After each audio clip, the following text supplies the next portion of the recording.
Hello, God bless. And this is Daniel Maximo for another vlog.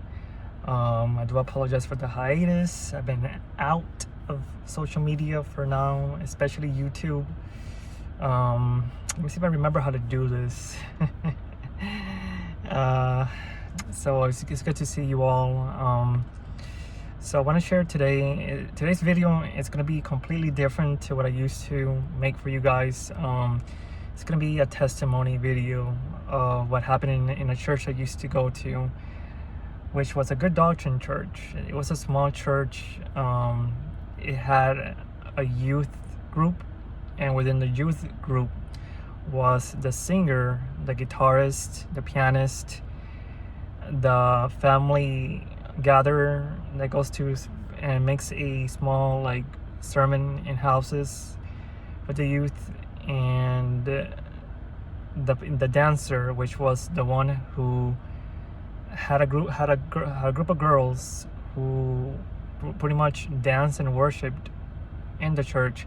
I don't know if you guys have that in your churches, because I don't see it primarily in American churches. I see them mostly in Hispanic and Jewish churches. But they had a group of dancers which danced with tamarines with ribbons attached, had these ballet gowns, and it was beautiful to see them when they worship. The dancers, the leaders of the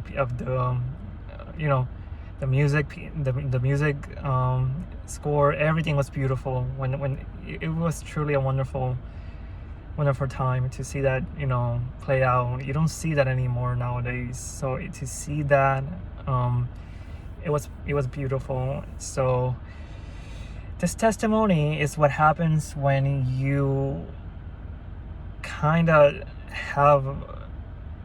you give the enemy a chance to attack. And I want you guys to listen to this testimony and let me see. I want to see if you guys had a similar story in the down below, because it's really much it's based on rebelliousness more so, and what the consequences to follow. That when you give the enemy a chance through a cracked door, he'll bust the door and take advantage, which is what normally happened in this scenario. So this testimony takes place back in, I guess, 2004, back when the Grudge came out. It was a horror movie played. It was, I guess, it's gone down to a cult classic. But at that time, it was pretty much the modern day Exorcist movie. Everybody wanted to see it. And primarily who went to see it in our church was the youth leaders. Imagine my shock. So in that group included the guitarist, the dancer leader, which was the one who taught girls how to dance in the church, the singer, the pastor's son, and one of the leaders of the family gatherings for the youth. So they went in with the dancers teacher's car. So they went in her car and they went to see this movie, and they did so without telling the pastor. So the pastor had no idea that they were going to see that movie. I guess he just assumed that they were going out for a Christian gathering for the youth, and just because they used to do that back in the day, where they used to the youth gatherings, youth groups, they used to make fun times, make time to go out for skiing, make time to go out hiking, make time to go out and to sport events, basically just to have a good time. Even watching movies like Marvel or DC, as long as this wasn't anything demonic in them, basically. Well, though I had to admit that DC and Marvel fall in the category of demonic, but then again, I digress, because I'm talking about a really hardcore demonic in The Grudge, which, as we all know, horror movies are not to be seen. And I'm gonna bring that back. Stay with that, because I'm gonna bring that back. So what happened, it was that they went to see this movie, and they did so without the pastor knowing. And once the movie has concluded, they were driving back. And it was around 9 or 10 at night. So what happened was this. On the way home, they stumbled across a homeless man in the middle of the road. And the homeless man just stood there with his baggage, and he had a pet cat to top that off, and neither the cat or the homeless man moved. And the girl was driving, and she was flashing the lights, honking the horn, asking the homeless man to move, but the homeless man would not move.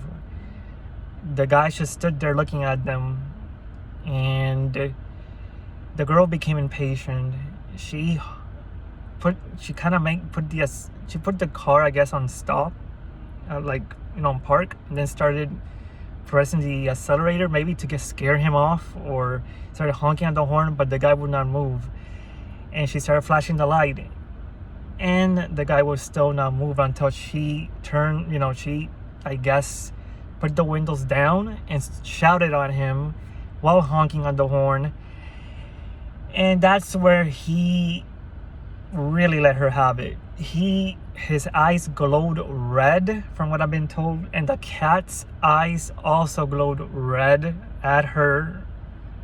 And I guess, I don't know if his face contorted, I don't know, I'm not gonna get into details, but what she said, what it was described as a demonic possession. And so she immediately put the car on drive and drove like a mad woman.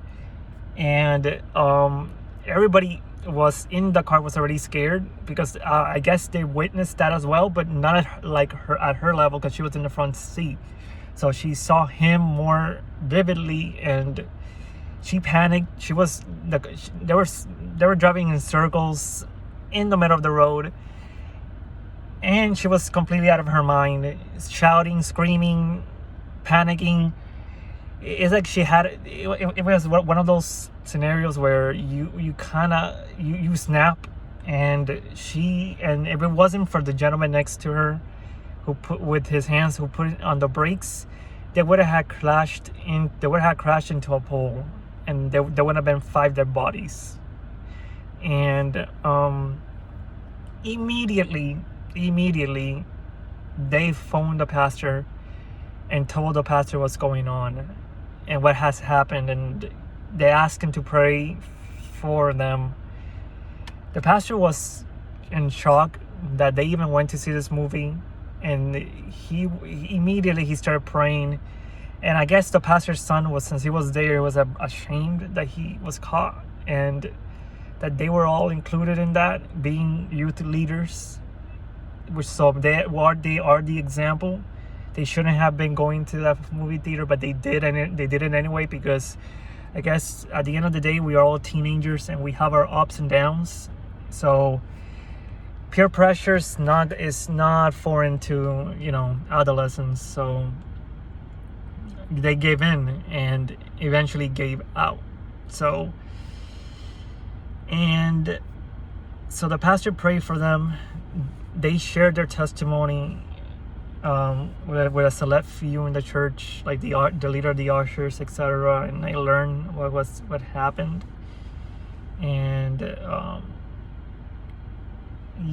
and I never forgot about it. Primarily because it's still happening in today, where the youth are attacked either from in the church or without, or outside of the church, and they're put in a position where they have to bring the world into the church. It's no longer like the holiness doesn't matter anymore. I guess that's kind of what I'm going with this. In the peer pressure, the peer pressureness, and appealing to the younger audience, which are now is. I don't know if you guys seen what Disney is the current. I don't know if you've seen what Disney, with the media, who's the current modern audience is, and how they are, and what they do. And like they can't even, they treat them like they can't even handle a conversation without going, I'm sorry, what?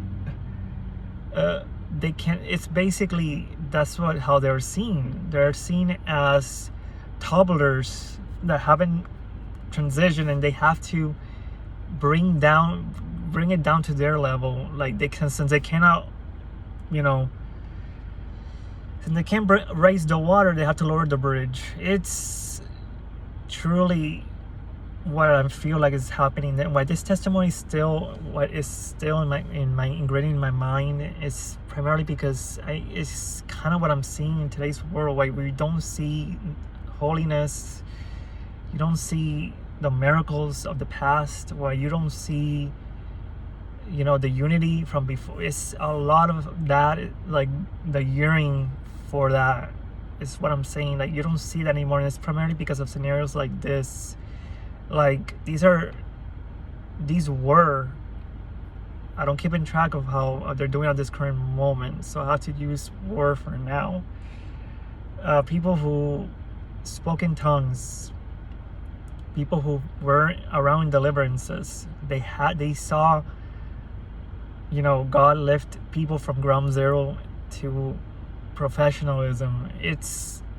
They saw miracles. They saw, these are youth. This was back in a small good doctrine church that I used to go to, which is in the past. And I say that because I don't see that in the current time anymore. I don't see churches like that. But I'm very, side note, I'm very thankful to God that I had an experience in a good doctrine church that had the fear of God, and started it, and you know, in the old ways before they transition to the new ways, which completely, you know, hindered them, and it's no longer there. That's all I have to say in about that. But moral of the story is that when you give the enemy you know, you by a crack, you open the door, the enemy budges in, and when he creates his rampage.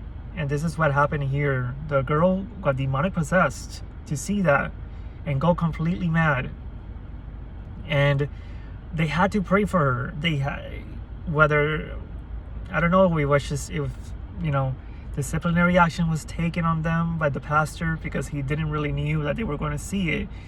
And I wasn't told if he, you know, did anything about it. But I'm seeing that a lot in churches today, where you don't see the holiness, you don't see the unity, you don't see the fear of God, you don't see the, you know, the gifts given to you at play, like speaking in tongues, interpreting tongues,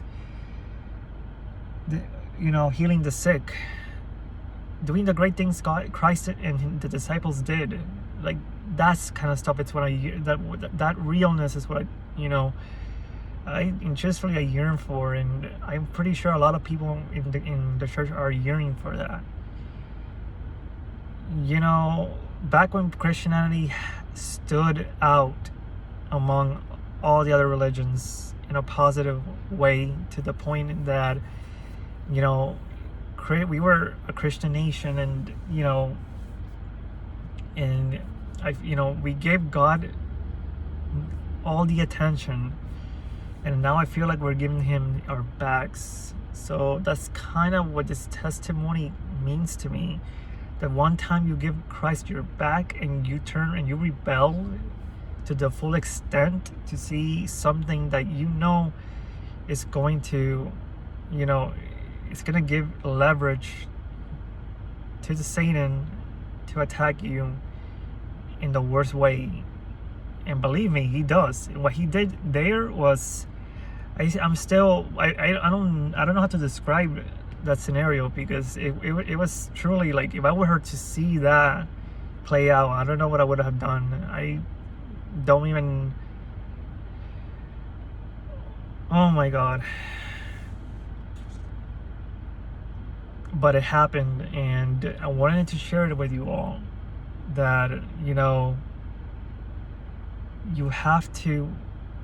I know teenagers, the youth, and we get attacked in our own ways, and the end of that, I even encountered youth who are ashamed of the gospel because they feel outed, they feel like they're missing out, and they kind of feel left out and abandoned, and they grow resentful of that.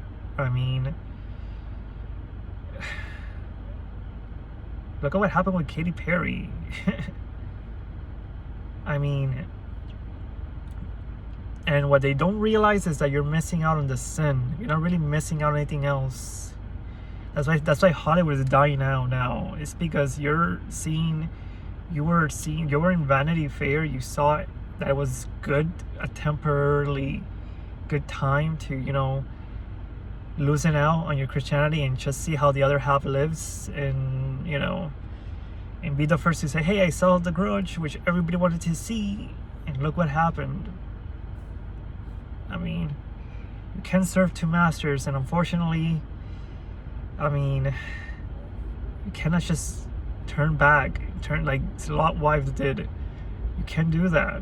There's consequences that happen because of it. So I hope this testimony, helps you all like you did me, and kind of triggers something in that maybe you have questions, similar experiences. I want to hear it. Share down below, and God bless, and I'll see you guys very soon.